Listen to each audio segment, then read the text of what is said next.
Hello and welcome. You're watching Beyond World is One. My name is Mohammed Saleh, and let's start with the headlines.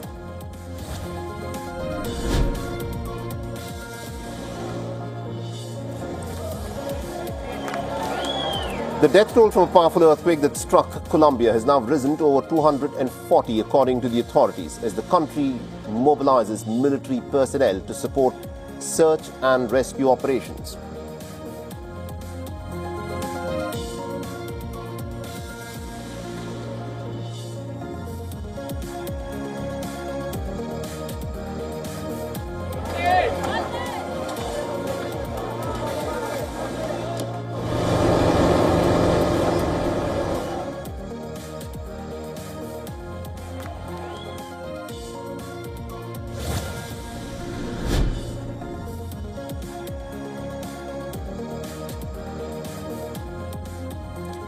Four crew members that included 3 Pakistani nationals are reported to be killed in an attack by the Iran-backed Houthis on a small cargo vessel in the Bab el-Mandeb Strait, while a container ship was hit by a missile off Pakistan in a suspected US attack.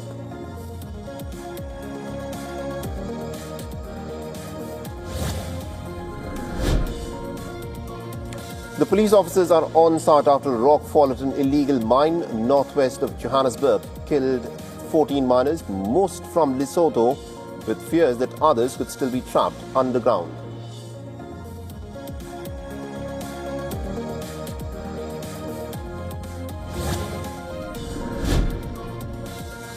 And India has dismissed China's reaction to its decision to rename 27 places in Arunachal Pradesh. The Ministry of External Affairs spokesperson Randhir Jaiswal has said that the state remains an inalienable and integral part of the country.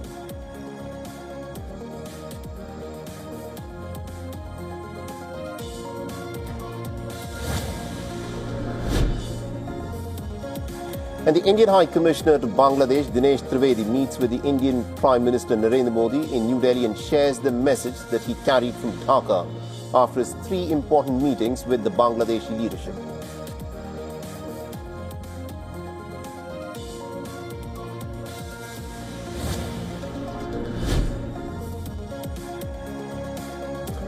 Now, the Ministry of Civil Aviation has summoned the Air India Chief Executive Officer Campbell Wilson, as the government is now intensifying its scrutiny of the airline following the recent Phuket-Delhi flight mid-air incident.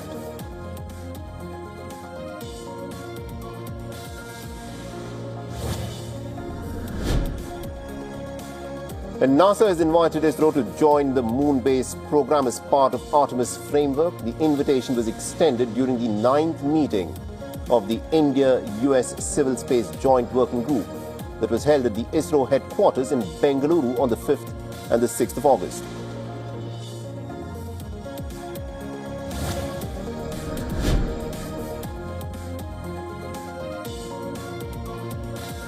Now, the Ebola outbreak in the Democratic Republic of Congo has killed at least about 2,000 people out of the 4,381 confirmed cases of the virus.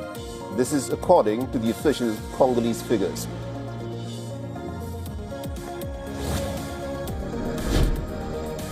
At least about 18 people, many of whom are said to be children in the age group of 13 to 14, are reported to be killed in northern Egypt after 2 pickup trucks carrying agricultural day laborers collide, according to officials. To the death of Tasia Fortune, a 29-year-old woman found hanging from a tree in Mississippi. Her family now speaking out. Faith Abube has the latest for us. Good morning, Faith.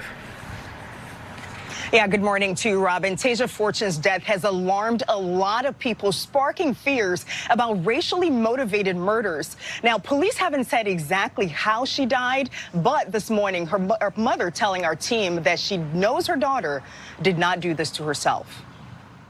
This morning, growing demands for answers in Mississippi after a 29-year-old mother of 4 was found dead, hanging from a tree. We're going to press this as far as we can press it until she gets justice. Tasia Fortune's body was discovered last week behind a vacant house in Jackson. The family telling ABC News the circumstances surrounding her death do not add up. Tasia loved living life like there's no way no way that she took her own life. The Jackson Police Department saying, quote, an active death investigation is underway. They have not named any suspects and declined to comment on local reports that they questioned the father of one of Fortune's children about the death. Court records show Terrence Anderson, who's behind bars on an unrelated weapons charge, lives on the same street block where Fortune's body was found. No one's trying blaming Ted or anything like that. You know, we just want answers. Meanwhile, concern growing in the community and among local leaders given Mississippi's troubling history with lynchings and racially motivated killings. In the last year, Mississippi police have responded to 2 other tree-hanging deaths. Both were ruled suicides. Fortune's family rallying around her young children as they navigate this tragic loss. She was a good mom, you know. She loved her kids and she loved her family. And even though Taja's death has sparked conversation about racially motivated murders, her mother tells our team that she does not want her daughter's name associated with that. There is an autopsy that's pending and should determine whether there was foul play involved in her death. Right now, though, police are urging anyone with information about how this young mother died to step forward. Rebecca. Yes, as the family said, they just want answers here. Faith, thank you. Long Island City couple is telling us tonight a woman broke into their apartment by tricking the doorman of their luxury building, and they learned about this while watching her on their home security camera.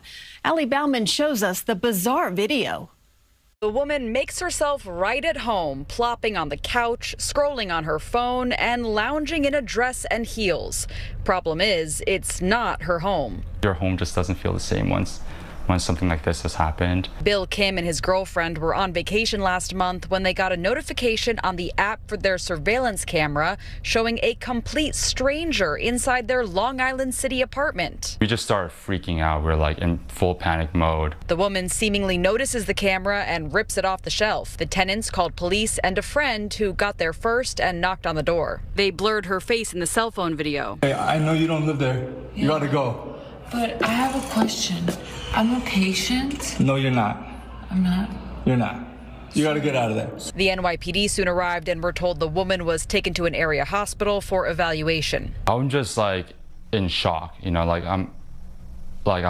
I'm wondering, like, how did she get in? The tenants reported it to building management and say they got this email response stating an individual claiming to be a dog walker mistakenly received a key to an apartment at the front desk. The employee involved has been terminated, and we are currently retraining all staff on ID verification protocols. The couple says their lease is up next month and they do plan to move out, but even until then, they say it's hard to keep living in that apartment. Anytime I hear like keys jingling in the hallway, I can't help but imagine someone just barging into our apartment. The woman did not steal anything as far as the tenants know. The NYPD is investigating and have not made any arrests. From Long Island City, Queens, Allie Bauman, CBS News, New York. We also did reach out to the building management for comment. We did not. Marine Corps veteran and retired Illinois firefighter has been hospitalized for more than a year with permanent brain injuries allegedly caused by eating raw oysters.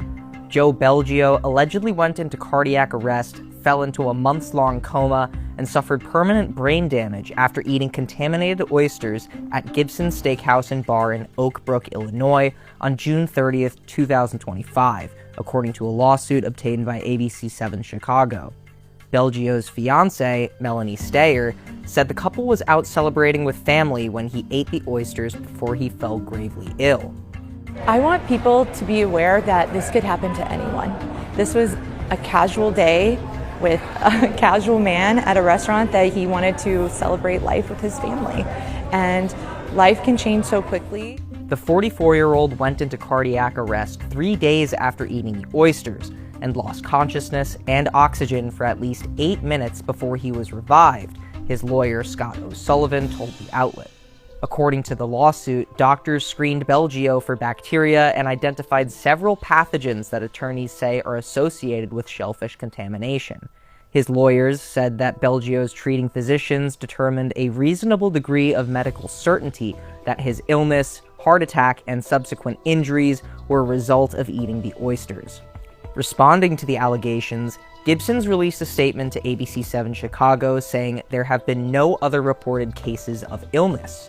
Based on the facts and our internal investigation, there is no evidence to suggest that our establishment caused his health condition. We are confident that a fair and thorough legal process will agree with this conclusion, a spokesperson for the steakhouse said.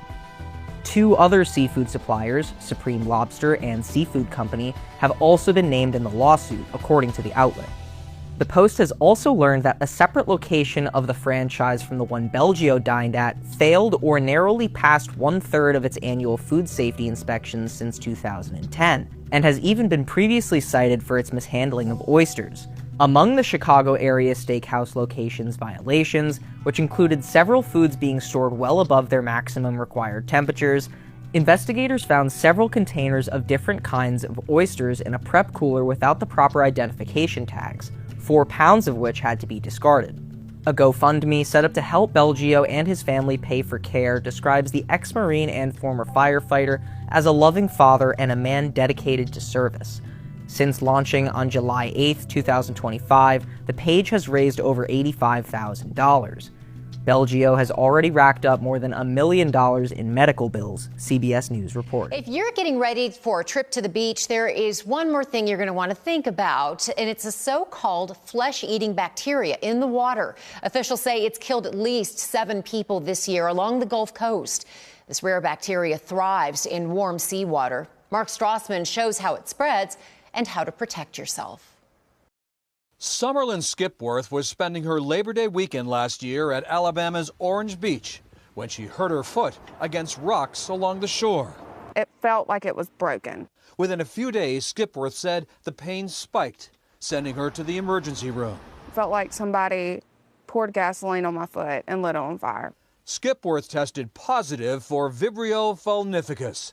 It's a so-called flesh-eating bacteria lurking in warm coastal waters that can enter the body through open wounds or from eating raw shellfish. An infection never crossed my mind. I just knew I had pain in my foot. Already this year, 2 people in Florida and 5 in Louisiana have died from the bacteria. Nationwide, the CDC says about 1 in 5 people with the bacteria do die. With every year now, because of climate change, we're seeing it higher and higher, more northerly latitudes. Dr. Peter Hotez says people with underlying health conditions should take extra precautions to protect themselves. If you have those risk factors and if you have an open wound or abrasion in your skin, you do not want to go swimming in brackish waters along the Gulf Coast and the Atlantic seaboard. Skipworth had to have an emergency surgery, but was released quickly after the procedure. I'm just thankful to be here. Doctors credit her recovery to early detection. Mark Strassman, CBS News.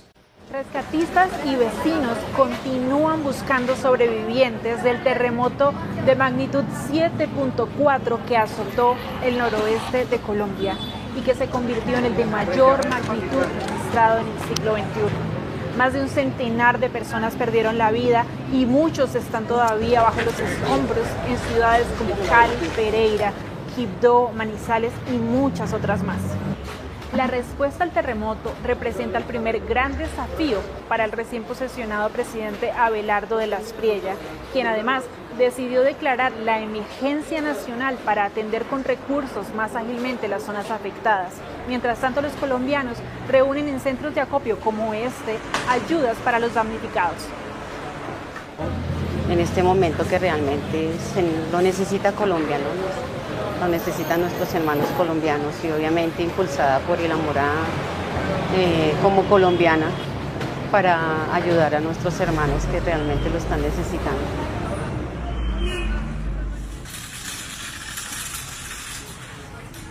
Some Android and Pixel users have reported that Google's Gemini assistant has started speaking up without them even activating it. In some cases, the users said that Gemini even responded to what they were discussing, raising concerns that the AI assistant could be listening in the background.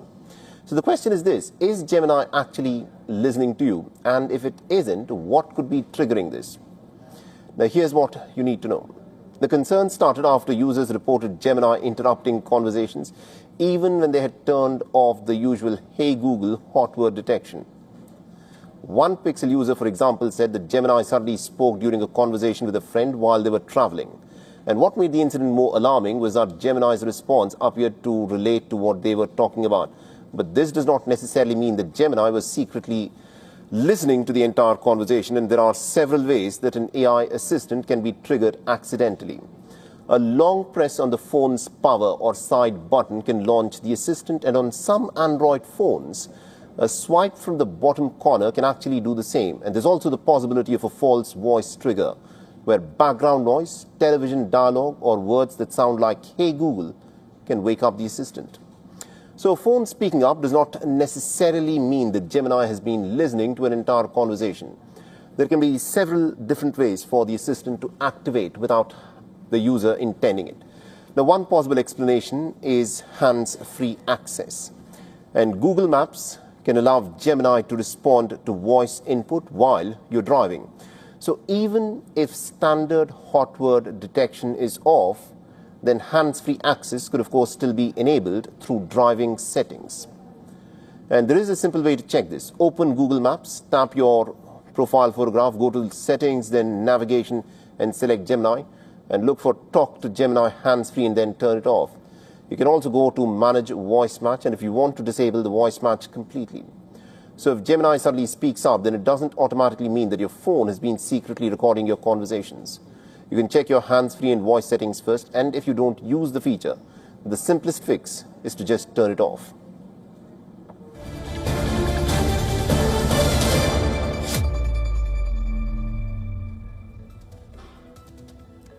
Right, we are beginning with the breaking news that's coming in at the moment. 2 Pakistani nationals are dead after a Houthi attack on a commercial vessel in the Bab al-Mandeb Strait.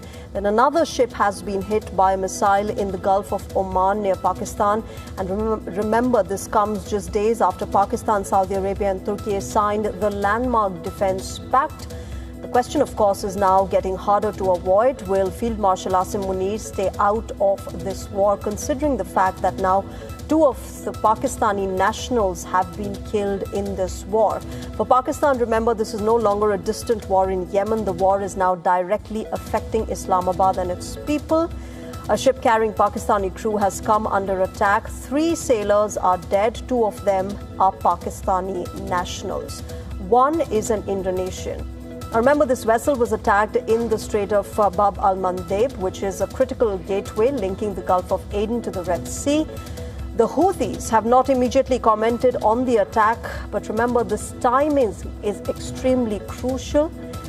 In another incident, a Panama-flagged container ship Vela Nova W has been hit by a missile when sailing through the Gulf of Oman. This ship was hit some 71 nautical miles off Pakistan's coast, which essentially means that the ship was hit about 60 nautical miles away from Pakistani territory, as the country's territorial sea extends up to 12 nautical miles. So clearly the war is expanding and Pakistan is getting more and more deeply involved in it. The timing, as I said, is crucial. Pakistan has just entered a new security arrangement with its allies Saudi Arabia and Turkey.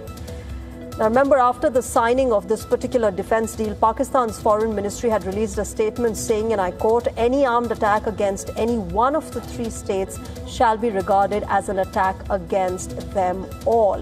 Similar to the core principle of the collective defense that is enshrined in the NATO treaty. Extremely important how now Saudi Arabia and Turkey will react to this and whether or not they respond to these attacks with similar attacks.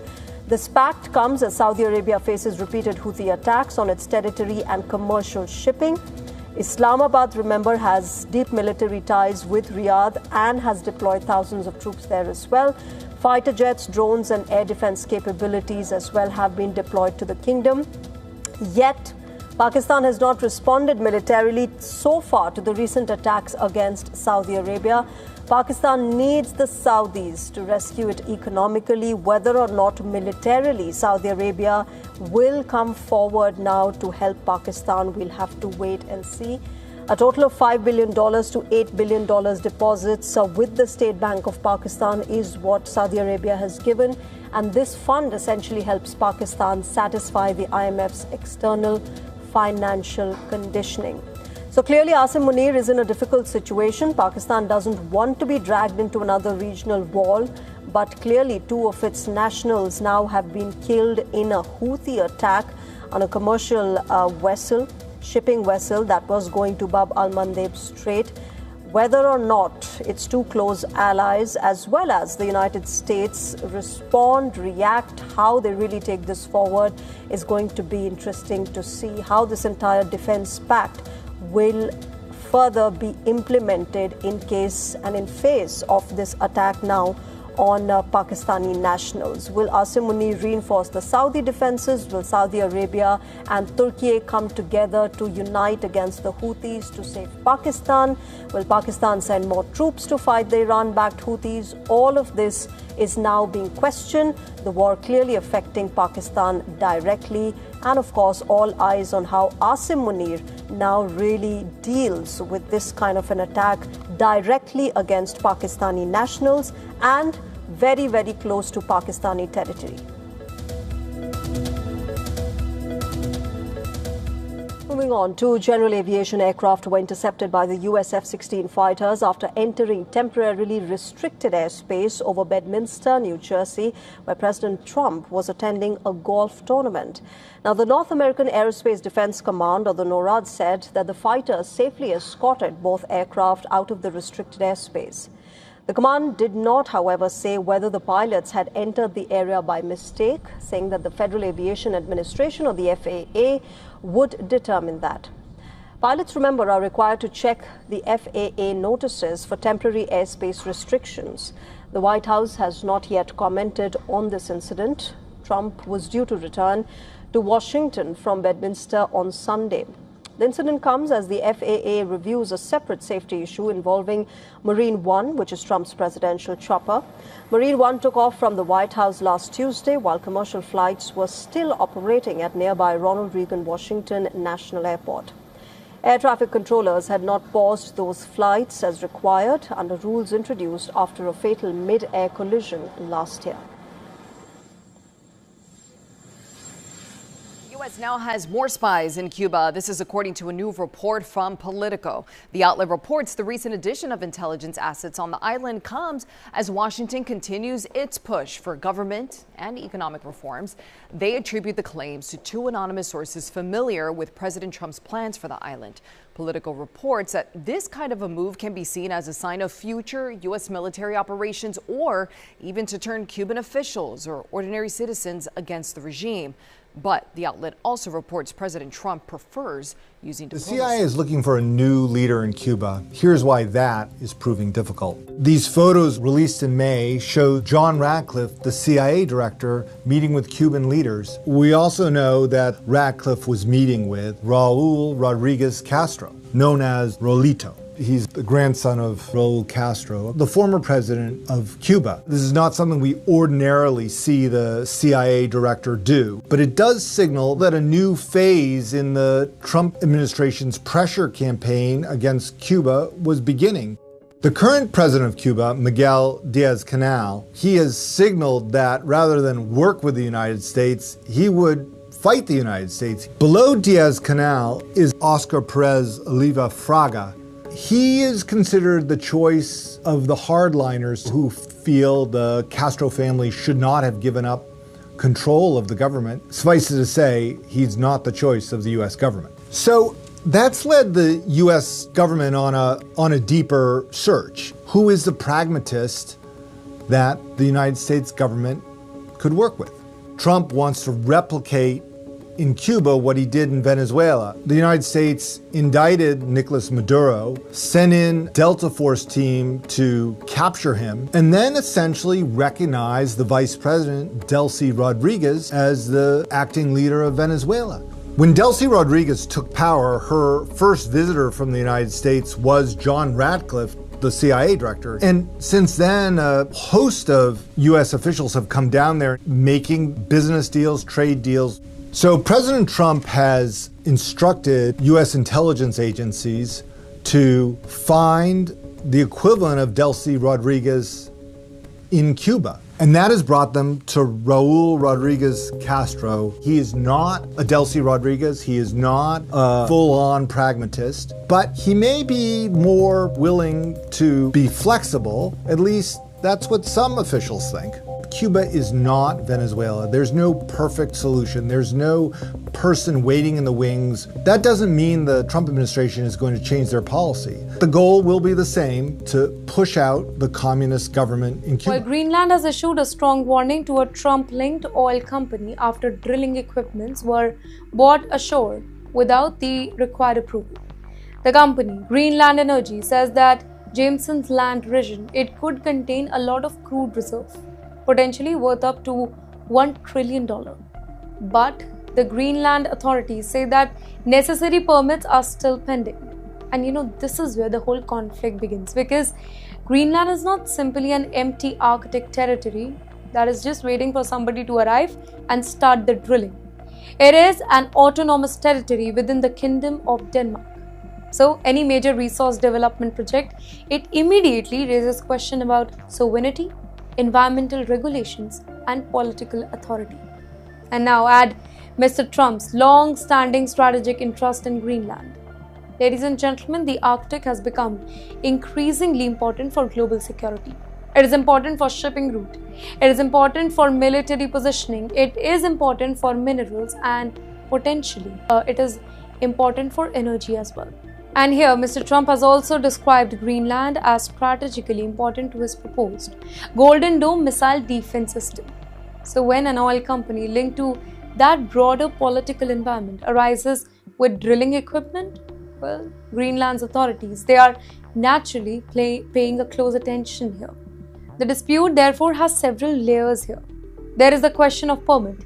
There is a question of who controls natural resources. There is a question of environmental impact. And then there is a much bigger geopolitical question. Who gets to shape the future of the Arctic? For decades, the Arctic was treated as one of the world's most remote regions, and that is now changing. Well, climate shifts are opening new possibilities for navigation. Countries are competing over minerals. Russia's major Arctic presence. The US sees the region as strategically important. Canada has major Arctic interest. Denmark has sovereignty responsibility through Greenland. And China has also been watching the region closely. So the Greenland's oil dispute, it is not just a local regulatory disagreement. It sits inside a big contest over the future of the Arctic. And yes, if the resource estimates are even close to the claims being made here, the economic stakes, they are a lot. But yes, there is an important lesson here, ladies and gentlemen. Having resources does not automatically mean that somebody else gets to exploit them. There are permits, there are laws, there are local authorities, there are environmental rules, and there is sovereignty as well. So Greenland's warning, it could become an important test of how resource competition unfolds in the Arctic. The story of Donald Trump getting on a catering truck from Air Force One and then going on to a smaller airplane to leave Turkey is astonishing enough. It's scary that there was this kind of a threat. But one of the elements of this incredible story has kind of been tempered for some reason. I spoke to a couple of people involved in this story, and I am not sure at all why it's been tempered. I'm told there were more than a dozen members of the White House pool, reporters, along with a handful of White House staff and military personnel, in addition to these uniformed flight attendants, who were on the old Air Force One. And for some reason, they allowed that airplane to take off and fly to London through Turkish airspace when presumably there was a severe security threat such that Donald Trump could not take that state-of-the-art airplane to London. That's just unbelievable that if there was this kind of a threat, why would they let that airplane fly, Air Force One? Because the idea of putting Trump in the catering truck and then getting him onto another aircraft, well, what they were trying to show was that for all intents and purposes, people would believe Trump was still on the old Air Force One. And if he was still in the old Air Force One and there was a security threat targeting that aircraft, the Iranians would have believed that Trump was on Air Force One. That was the whole point. And yet he wasn't, but these unsuspecting reporters, White House staff, and military personnel were on that plane and they flew. I asked somebody who was involved in the story, you know, why wouldn't they fake a mechanical problem and wait until Donald Trump was able to get through that area and get into safe airspace and then declare what happened? And they had no idea why that didn't happen. But the idea that these unsuspecting reporters and others, White House staff, just didn't know is pretty remarkable. And, you know, the other thing that's kind of interesting is that they almost always have some reporter on planes that the president flies to chronicle anything that might happen. From everything we're hearing, that didn't happen here. When Donald Trump went to another aircraft, as far as we can tell, there was no other reporter on that plane. But the big thing that they just have not answered is, why would you allow the old Air Force One to take off if there was that kind of imminent danger? Політичну маніпуляцію зі своїми псевдовиборами і вліз так, що побоявся побачити у списку на вибори навіть одну єдину партію, яка хоча б щось говорила про необхідність миру. Зняв партію «Яблоко». То пріоритети його абсолютно очевидні. Була доповідь ГУРМО Олега Іващенка про підготовку російської мобілізації. Все підтверджується внутрішніми російськими документами. Вони їх готують на осінь, якраз після імітації парламентських виборів. План у Путіна не особливо складний, він хоче зобразити, що росіяни начебто підтримують війну. Якраз всі партії, які поки допущені, так чи інакше проти миру.